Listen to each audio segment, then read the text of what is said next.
Bismillahirrahmanirrahim. Assalamualaikum warahmatullahi wabarakatuh. Alhamdulillah, Allahumma salli ala Sayyidina Muhammad wa ala ali Sayyidina Muhammad. Yang sama kita hormati pimpinan, pegawai, karyawan, tambang emas Martabe, mudah-mudahan selalu istiqomah iman dan Islam. Amin. Diberikan kebaikan dan kebahagiaan dunia dan akhirat. Amin ya rabbal alamin. Malam tadi kami sampai gelap, jadi saya tidak tahu posisi kita ini di mana ini. Maka yang pertama saya lakukan adalah mapping, pemetaan. Lalu saya buka www.google.com, Google Map. Oh, saya masih berada di Pulau Sumatera, Swarna Dwipa, Pulau Emas. Jadi memang asli nama tanah ini memang emas isinya semua. Cuman dia di dalam tanah. Kalau yang di atas banyak emas itu Pulau Jawa namanya. Saya masih berada di Pulau Sumatera. Berarti saya kemarin berangkat dari bawah Pekanbaru, naik menelusuri atas sampai ke Ujung Batu, terus ke Pasir Pangarayan, terus ke Dalu, masuk perbatasan Sumatera Utara, masuk ke Sosa, terus lanjut ke Padang Sidempuan. Jadi Sumatera, di atasnya Aceh, di bawahnya Sumatera Utara, di bawahnya Riau. Ini sekarang saya agak ke kiri sedikit. Kalau diteruskan Sibolga. Nah, nanti baru perjalanan saya menuju ke kanan, terus ke Kota Pinang, baru ke kanan. Kalau diteruskan lagi ke tepian pantai timur, Sumatera pantai barat, pantai timur. Inilah pentingnya supaya kita tidak salah arah. Karena kalau salah arah bisa pulang lagi ke Pekanbaru. Nah, sementara jadwal ini terus ke atas, naik nanti puncaknya ke Medan. Baru naik dari Medan hari Senin, pulang lagi ke Pekanbaru naik pesawat. Begitu jugalah saat kita sedang berada di alam ini sekarang, mapping dulu. Aku ini sedang di mana ini? Apakah sudah sampai ke tujuan atau masih dalam perjalanan? Karena banyak orang yang menganggap ini tujuan. Inilah tujuan. Rupanya ini bukan. Ini masih dalam perjalanan. Lalu kita ini datang dari mana? Ada teori mengatakan bahwa dunia ini isinya dulu air semua, tak ada tanah. Lalu karena disinari matahari yang panas berjuta-juta tahun, akhirnya air tadi menyusut. Ketika menyusut, naiklah tanah ke atas. Itulah yang disebut dengan daratan. Makanya lautannya lebih luas daripada daratan. Lalu makhluk yang ada di air tadi naik ke atas. Yang awalnya ikan di dalam, tiba-tiba dia berkaki naik ke atas. Karena kepanasan, kulitnya ini tumbuh bulu. Itulah dia jadi monyet. Lalu monyet berevolusi. Saya tak sampai hati mau mengatakan jadilah kita. Kalau saya bilang jadilah kalian, gak enak kali kan. Jadilah manusia. Yang punya teori ini namanya Charles Darwin. Jadi kata dia, kita tidak berasal dari mana-mana, kita berasal di sini dan akan mati di sini. Kata dia begitu. Tapi teori ini juga terbantahkan. Kalau memang kita ini dari ikan, naik ke bumi jadi monyet, terus berevolusi, lalu kenapa kita bertahan di sini? Kenapa kita tidak berevolusi kepada makhluk selanjutnya? Terbantahkan. Lalu yang betul itu bukan dari pikiran. Yang betul itu adalah datang dari Tanzilal Azizir Rahim, datang dari Allah. Itulah dia Al-Quran. Lalu Al-Quran mengatakan kita ini datang dari mana? Wa idh qulna lil malaikati, ingatlah ketika aku berkata kepada malaikat, inni ja'ilun fil ardi khalifah. Aku wa idh qala, aku menjadikan di atas muka bumi ini khalifah. Khalifah artinya pengganti. Pimpinannya Nabi Muhammad SAW. Meninggal Nabi, datang penggantinya sebagai pimpinan, bukan sebagai Nabi, sebagai pimpinan. Namanya Abu Bakar Siddiq. Maka Abu Bakar itu disebut sebagai khalifah. Dalam tarekat Naqsabandiyah, pimpinannya namanya Syekh Mursyid. Ketika Syekh Mursyid tak ada, Syekh Mursyid mengirim pengganti. Penggantinya itu namanya khalifah. Karena Ustadz Abdul Somad tidak bisa datang, maka ada penggantinya UAS juga, namanya Ustadz Abdul Salam. Maka itu khalifah, pengganti. Kata Allah, aku ingin mengangkat satu makhluk di dunia, namanya khalifah, pengganti. Jadi kalau begitu kita tidak di sini asalnya. Asal kita adalah diciptakan Allah di dalam surga, lalu kemudian Dia ingin kita menjadi pengganti, dikirimlah kita ke bumi. Lalu kemudian selama di bumi ini melewati proses yang panjang, kira-kira 63 tahun. Jadi siapa yang hari ini 62, 11 bulan, 29 hari, memang udah saatnya lah bertaubat nasuha. Asalnya kita dari alam roh, kalau satu roh, kalau dua rohani, kalau tiga arwah, roh saya, roh bapak, roh ibu, roh kita waktu itu berkumpul bersama di dalam surga. Makanya kalau ada di antara bapak ibu menengok saya ini, macam-macam pernah nampak Ustaz. Di mana ya? Berarti itu pernah nampak. Di surga? Enggak, di YouTube. Kalau kita pergi ke satu tempat, nampak kita muka orang. Setelah kita tanya dia, kita tak sekampung, kita tak satu sekolah, tapi kita macam pernah nampak. Berarti ruh kita pernah berjumpa di surga. Dijumpakan Allah lagi di sini. Begitu juga lah kata suami ke istrinya, aku macam pernah nampak kau di mana ya? Mungkin kita jumpa di surga. Tidak bang, kita dulu ngantri nonton di bioskop. Jadi kita berasal dari alam roh, belum ada darah, belum ada daging, belum ada kuku, belum ada bulu, belum ada rambut. Lalu kemudian ruh tadi ditanya Allah. Wa idh akhadha rabbuka min bani adama min zuhurihim dzurriyyatahum wa ashhadahum ala anfusihim. Hai semua roh, alastu bi rabbikum, bukankah aku ini Tuhan kamu? Semua roh waktu itu menjawab, bala syahidna, kami bersaksi engkaulah Tuhan kami. Lalu kemudian setelah itu roh menunggu antrian untuk turun ke bumi. Memang sedap mendengar nyanyi sambil makan sayur kubis. Kalau sudah ada suara bunyi, itu tanda waktu sudah mau habis. Oh, rupa mobil mundur. Sangka tanda waktu sudah habis.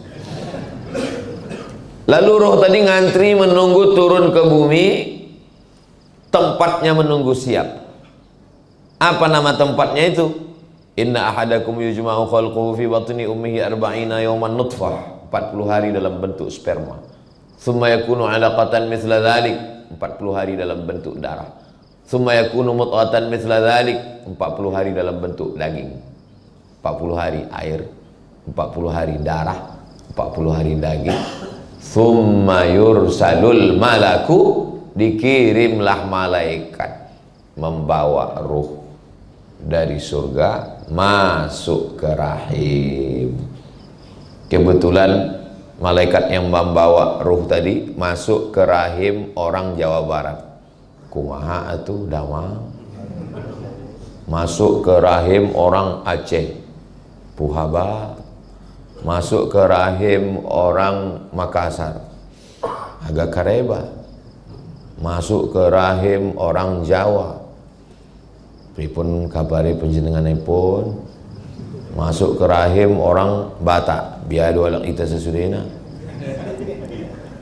Maka tak boleh kita mengejek orang karena sukunya, karena tidak pernah malaikat membawa multiple choice. Kau mau jadi apa? Mau jadi Jawa, mau jadi Bugis, mau jadi Batak, mau jadi Bule? Tidak pernah. Bahwa saya menjadi orang Sumatera, ini bukan kemauan saya. Seandainya dulu ada boleh pilih, tentu saya mau jadi bule. Rambut pirang macam rambut jagung, mata biru hidung mancung. Kadang terasa kali waktu sedang tawaf itu kan, kecil lah kita. Tengok sebelah kiri orang Arab besar gagah hitam jambang. Tengok sebelah kanan memang dia hitam Afrika tapi tinggi. Nggak usahlah ceritakan tentang kita. Tapi ini bukan pilihan. Menurut ilmu Allah, kau cocoknya jadi orang Sumatera. Udah, kita terima saja takdir ini. Lalu kemudian kita berada di dalam rahim tadi 9 bulan 10 hari. Dulu begitu, sekarang katanya cepat, 5 bulan lahir. Nikah Januari, Mei lahir. Baru lagi rasanya acara akad di sini, Pak. Ini kau udah acara akikah. Ini edisi minimalis, Pak Ustaz. Cepat kali zaman di sekarang ya. Memang udah tanda-tanda hari kiamat lah ini. Iya, kata dia. Akhirnya lahirlah ke atas dunia, telentang, berguling, telungkup, tengkurap, merangkak, tertatih, berjalan, berlari. Kita tak pernah ingat itu. Saya paling ingat mundur ke belakang waktu atuk saya meninggal, saya tengok emak saya menangis di jalan. Saya tanya, tahun berapa atuk ini meninggal? 1982. Saya lahir 1977. Berarti umur 5 tahun ingatan paling bisa mundur ke belakang. Kalau ada di antara kita ini yang ingat pas dia telungkup, hebat kali itu dah. Sengaja memori itu memang diciptakan Allah. Lupa kita. Makanya kita disebut dengan manusia. Manusia itu diambil dari kata nasia. Nasia artinya lupa. Lupa dulu lahir macam mana, lupa dulu merangkak jatuh, lupa. Kayak manusia yang lupa ini diingatkan. Ada yang lebih parah lagi. Lupa kampung, lupa rumah, lupa bini. Itu namanya amnesia. Ada kawan saya pakai motor. Malang tak dapat ditolak, untung tak dapat diraih, jatuh, pecah helm. Kata dia, aku ini dulu hampir hafal Quran, man. Waktu jatuh itu hilang semua. Al-Fatihah lah yang tinggal. Terus saya bilang, zaman saya kecil dulu, kalau ada radio itu yang rusak, antukkan sekali lagi balik suaranya sih. Coba antukkan lagi. Entah maunya dia balik sih. Aku takutku kalau ku antukkan ini Al-Fatihah itu pula hilang kan. Masih ada orangnya, kawan saya. Ini kalau di-upload ini ditonton, kiki. Gua banget kata dia. Rupanya ditakdirkan Allah, akhirnya kita pun sekolah, TK, SD, SMP, SMA, S1, S2, S3, S-Teler, S-Cendol, S-Doger, S-Bandung. Nikah, punya anak, kerja. Rupanya ditakdirkan Allah, saudara-saudaraku, berada di tambang emas Martabi. Langkah, rezeki, pertemuan, maut, rahasia Allah. Saya jangankan sebulan setahun yang lalu, 3 hari yang lalu pun tak tahu saya bahwa saya akan sholat subuh ini di depan orang yang berseragam. Bahwa saya diminta menjadi imam, berjalan, tak tahu saya. Kata Ustaz Iqbal, Sumatera Utara ini saya kasih jatah 4 hari. Hari Jumat saya datang, Sabtu, Ahad, Senin saya pulang. Setahun cuma 4 hari itulah saya datang. Kemana aja kita Bang Iqbal? Nanti kita kesini, kita kesini, kita kesini, kita kesini. Mendengar itu sakit kepala saya, udahlah. Ikuti aja lah kemana arah. Yang penting masih di jalan yang benar kan Bang? Iya. Akhirnya subuh nih kita rupanya berjumpa, sholat subuh berjamaah. Belum nampak lagi alam nih, entah di mana ini. Nanti udah nampak cahaya matahari, barulah saya tahu. Oh, di sini rupanya. Akhirnya nanti sampai masanya pensiun, lalu kemudian tua, lalu kemudian tua itu pasti, dewasa itu pilihan. Boleh untuk baju kaos tulis belakang. Tua itu pasti, dewasa itu pilihan. Tapi baju-baju yang motivasi model begini nih nggak boleh dibawa sholat ke masjid. Karena kalau dibawa tengok kawan bilang, betul juga ini. Jadi saya tengok ada hadis ditampilkan, kalimatani, 2 kalimat, khafifatani alal lisan, ringan di lidah, thaqilatani fil mizan, berat pada mizan timbangan amal, habibatani ilar rahman, dicintai Allah, subhanallah bihamdihi subhanallahil azim. Boleh buat baju ringan di lisan, berat di timbangan. Orang suka pada kalimat-kalimat yang indah model begitu. Hidup boleh berhenti, amal jariah mengalir walau sesudah mati. Masya Allah. Kemarin saya tengok ada tulisan, Anda sedang diamati CCTV. Cuman kalau sekedar kalimat begitu kita kan lupa. Yang buat kita tetap ingat itu ada tulisan di bawahnya, Anda sedang diamati CCTV, sebagaimana mantan mengamati ingin kembali. Saudaraku yang dimuliakan Allah Subhanahu wa Ta'ala, lalu kemudian sampai akhirnya kita pun lewat pada stasiun kehidupan ini, ternyata dia bukan tujuan. Jadi yang selama ini pontang panting, tunggang langgang, lintang pukang, kepala jadi kaki, kaki jadi kepala, berharap inilah hidup yang sebenarnya, rupanya saat malaikat maut mencabut nyawa, ini hanyalah fata morgana. Bisa juga untuk baju kaos. Disangka ini selamanya, rupanya ini adalah fata morgana. Begitu ruh keluar dari jasad, semuanya tidak lagi nyata. Dan yang tidak nyata sekarang inilah menjadi nyata. Sekarang ini kalau ada orang nantang, mana malaikat itu? Mana malaikat maut itu? Mana mungkar nakir itu? Mana alam kubur itu? Mana surga itu? Mana neraka itu? Enggak nyata. Yang nyata sekarang, anak, bini, rumah, motor, mobil, duit, itu yang nyata. Tapi begitu ruh keluar dari jasad, yang nyata sekarang menjadi tak nyata, yang tak nyata menjadi nyata. Oke, kalau ada orang nantang-nantang, mana surga itu? Mana neraka? Mau kau nyata? Biar ku nyatakan sama kau. Begitu ruh keluar dari jasad, yang nyata ini menjadi tak nyata. Apa yang paling nyata sekarang? Istri. Istri yang paling nyata. Tapi begitu kita mati, dia menjadi tak nyata. Yang kata dia, sehidup semati bang, langsung aku hidup kau mati. Yang kata dia, ini harta kita bersama bang, begitu kita mati, harta itu berubah menjadi gono gini, kau begono, aku begini. Mati-matian kita mencari duit, mencari arsitek, tukang gambar, kita menatanya, jadilah rumah itu megah, mewah, cantik. Pup. Mati kita jam 8 malam. Jam 8 malam kita mati, jasad kita tak lagi tinggal di kamar, dipindahkan ke ruang tamu. Carilah di Indonesia, di dunia ini, yang mati jam 8, istrinya masih mau tidur sama dia. Nggak ada itu. Dipindahkan kita ke ruang tamu, menangis dia sebentar, habis itu masuk dia ke kamar. Habis itu apa yang terjadi? Ada ibu-ibu rupanya di luar. Saya sangka ini pembicaraan antar kami sesama lelaki aja. Aduh, nggak enak, udah melukai hati kalian. Pada akhirnya kita semua akan meninggalkan ini. Walal akhiratu khairul laka minal ula.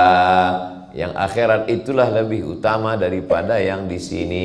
Wal akhiratu khairu wa abqa. Yang di sana itu lebih baik dan lebih kekal abadi. An-nasu niyam. Manusia ini tidur. Sekarang ini kita sedang tertidur ini, sedang mimpi indah. Ada yang mimpi jadi orang kaya, ada yang mimpi menang pilkada, ada yang mimpi jadi pengusaha. Orang kalau sudah mimpi, makin lelap tidurnya, makin sedap, maka mengigaunya pun makin. Maka kalau tidurnya biasa aja, nggak mengigau, itu tanda banyak beban itu. Tapi kalau sampai mengigau-ngigau, itu tandanya tidurnya sangat pulas dan lelap. Makanya kalau ada kawan sedikit-sedikit cerita, rumahku, mobilku, bilang, kau nampaknya lelap kali tidur. Terlalu dalam. Sampai pada akhirnya ketika nyawa itu disentapkan, ditarik dari jasad, macam mata kail pancing ditarik dari kulit yang basah, macam tebasan pedang 100 kali di tempat sama diulang-ulang, macam kambing yang dikuliti hidup-hidup. Di saat itu barulah terbangun, terjaga. Rupanya hidup ini hanyalah mimpi. Dan setelah itu kita pun akan menjalani kehidupan yang sesungguhnya. Dan itulah yang disebut dengan lahiyal hayawan, kehidupan yang hakiki yang lebih lama daripada di sini.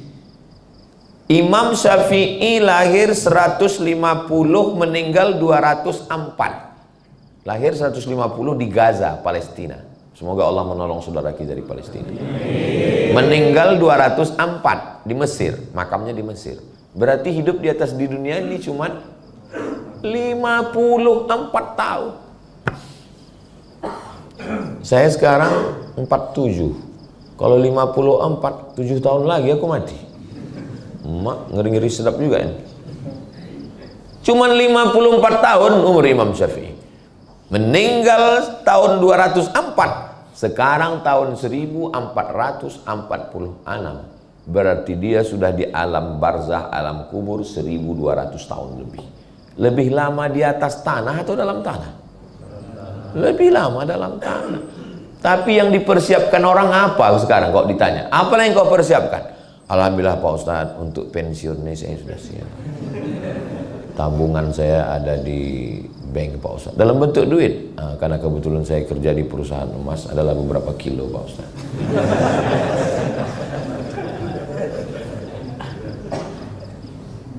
Yakin betul umur nih sampai pensiun. Disiapkan semua. Kalau tentara tadi malam saya tanya Pak Dan Yonip 123 Raja Wali, berapa pensiun Pak? 58 katanya. Kalau guru besar profesor 70. Kalau martabe 58. Hati-hati kalian yang 57. Yakin betul dia persiapan ini 58. Aku 58 pensiun, siap. Ya tak tahu malaikat maut datang 55. Rupanya malaikat maut itu kalau datang ditanyanya dulu kita, kau udah pensiun apa belum? Enak kali. Begitu sampai masanya kita mati, semuanya tinggal baju seragam diganti dengan kain kafan. Surat nama di STNK BPNKB, mati kita, surat mobil, surat motor dibawa ke Samsat, diganti nama orang lain. Kenapa? Karena orang pajak nggak mau mengutip pada almarhum. Yang paling sakitnya, ini kalau aku ceritakan nanti berubah perasaan kalian. Surat nikah pun berubah. Nama kita di surat nikah itu hanya bertahan 4 bulan 10 hari. Setelah itu berganti nama menjadi Bronis, berondong manis.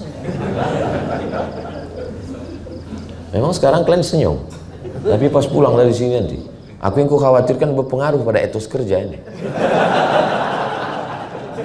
Mohon maaf Pak pimpinan, tiba-tiba orang ini hari ini termenung aja. Dia tanya, kok nggak semangat kerja? Itu apalah kita semangat kok, pada akhirnya mati juga. Saya nggak mau itu. Ya, tujuan saya ini supaya kita ingat bekal kita, bahwa carilah emas nih sebanyak-banyaknya, carilah duit nih sebanyak-banyaknya. Bangunkan ke masjid, bangunkan ke pondok pesantren, bangunkan ke rumah tahfiz. Kalau ada orang mengatakan, untuk apalah kita duit banyak, mobil banyak, bukan bisa dibawa mati. Apa kau bilang? Mobil nggak bisa dibawa mati? Bisa mobil dibawa mati. Mobil apa Pak Ustaz? Mobil ambulan. Meninggal almarhumah mak saya. Saya sedang ceramah di Pulau Madura. Kata adik saya, nggak ada rumah sakit ini yang mau ngasih mobil mengantar ke kampung. Mak sakit kali hati saya. Sebelum tahu orang itu Mak Ustaz Somad. Setelah tahu, banyak kali. Saya tak mau ada orang sampai matinya dibawa naik ojek, digulung pakai tikar, dibawa naik ojek. Ada Bapak dapat gambarnya? Kalau belum nanti ku kirim.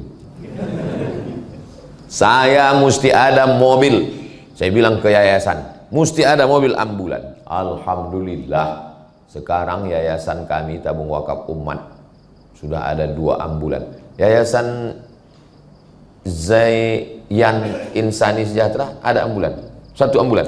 Nah, pokoknya semua yayasan yang di bawah Ustaz Abdul Somad, setiap provinsi ada 1, wajib punya ambulan. Gimana saya bilang? Alhamdulillah Ustaz, kita udah punya ambulan. Siapapun masyarakat yang sakit meninggal gratis pakai. Syaratnya 2, sakit mati. Gratis. Gimana operasionalnya? Ada tiap hari. Jarang pula yang sakit, jarang pula yang meninggal sekarang Pak Ustaz. Alhamdulillah. Rupanya ambulan ini dulu saya tahu saya 2 aja tupoksinya, sakit mati. Sekarang 3, dipakai untuk mudik. Banyak yang nyewa ambulan pulang. Saya nggak diperiksa di jalan kan. Waktu COVID itu, kan diperiksa ketat, nggak boleh lewat, nggak boleh. Ambulan lewat gitu. Padahal orang sehat semua dah. Kok bisa pulang kampung? Kami naik ambulan Pak Ustaz. Bapak Ibu yang dimuliakan Allah Subhanahu wa taala. Jadi sampai akhirnya selesailah hidup kita. Pada akhirnya hidup hanyalah sepotong kenangan. Maka tinggalkanlah kenangan yang baik. Kau dulu kerja di mana? Aku kerja dulu di tempat tambang emas Martabe. Oh, di sana.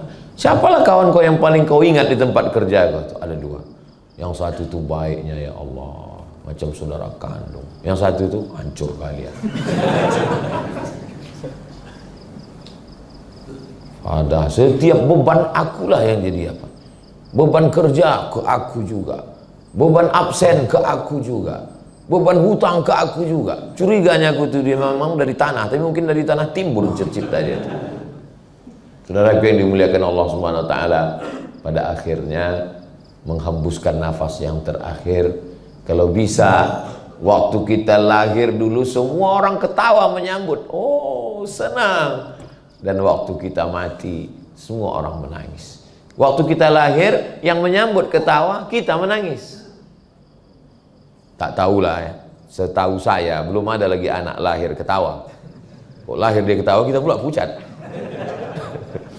Waktu lahir kita ketawa, yang menyambut. Waktu lahir kita menangis, yang menyambut kita itu ketawa. Kita mau waktu kita mati, keliling kita menangis dan kita tersenyum karena kita husnul khatimah. Sebelum ruh itu keluar dari badan, dikepakkan malaikat sayapnya. Nampak kita tempat kita di surga. Baru kita tersenyum, barulah kita mati. Itu maka waktu dibuka penutup wajahnya, kalau menengok jenazah itu buka tutup aja, buka nampak. Loh, kok senyum dia Pak Ustaz? Kata Pak Ustaz, mati itu sakit. Katanya mati itu menyakitkan. Kok senyum dia? Karena sebelum mati udah nampaknya tempatnya di surga. Saya, jangankan tempat saya di surga, tempat nginap tadi malam pun tak nampak saya. Di mana kita nginap nih Bang Iqbal? Di rumah masyarakat atau di hotel? Ada di sana itu apa katanya? Kotak-kotak besi kargo.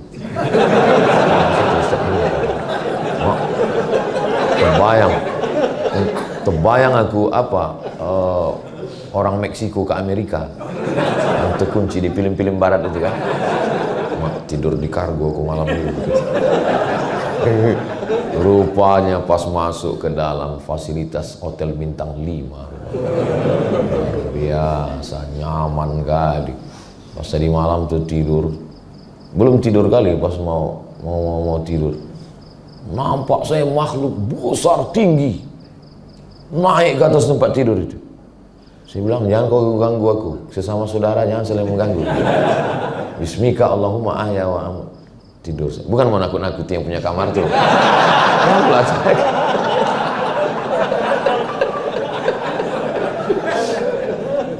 Saudaraku yang dimuliakan Allah Subhanahu wa taala. Akhirnya kenapa lah Ustadz selalu kalau ceramah itu Ustadz pancing-pancing kami supaya senyum. Saya mau melengok jamaah ini bahagia atau tidak. Nah, maka kalau saya tengok dari senyumnya ini bahagia. Pernah saya pancing-pancing orang, nggak bisa dia ketawa. Saya pancing-pancing sikit aja. Wah, itu berat kali beban orang. Karena kalau saya tanya pasti semua ngaku bahagia kan?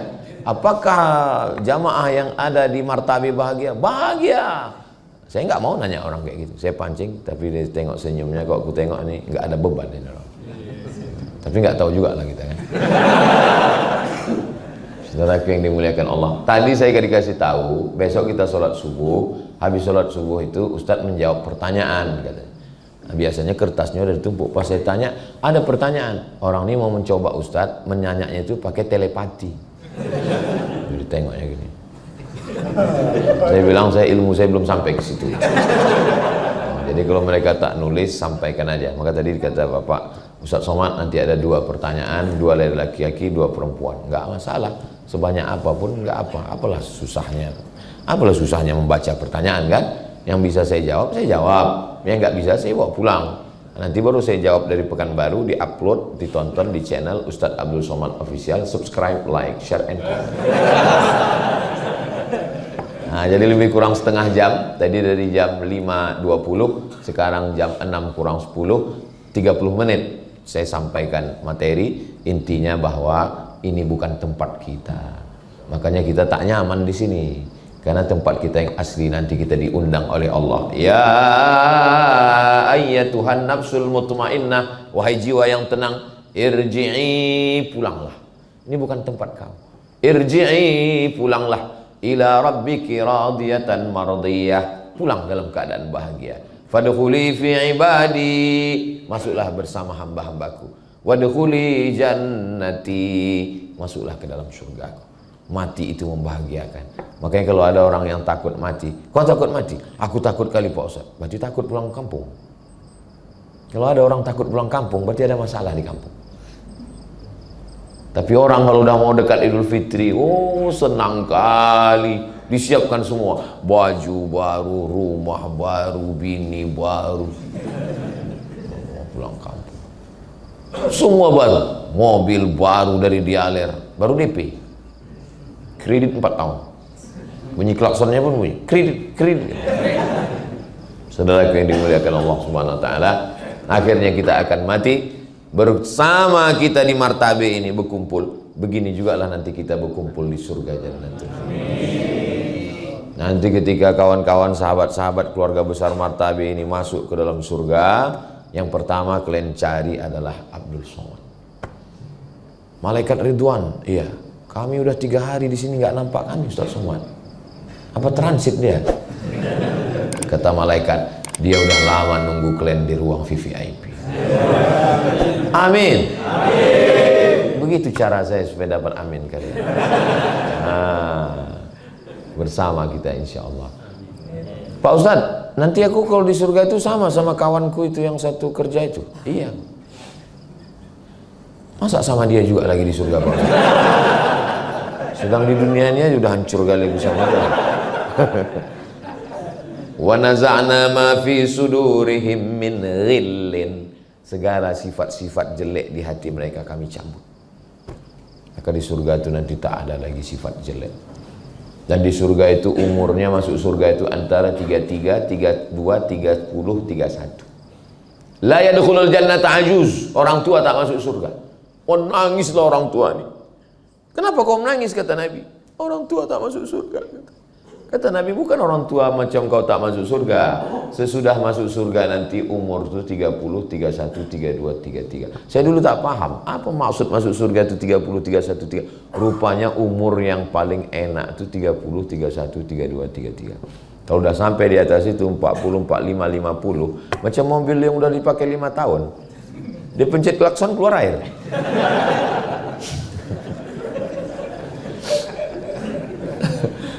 Jangan tersinggung. Kunci dengar cakap saya ini satu, jangan tersinggung. Ada beberapa jamaah tersinggung, pulang meninggal.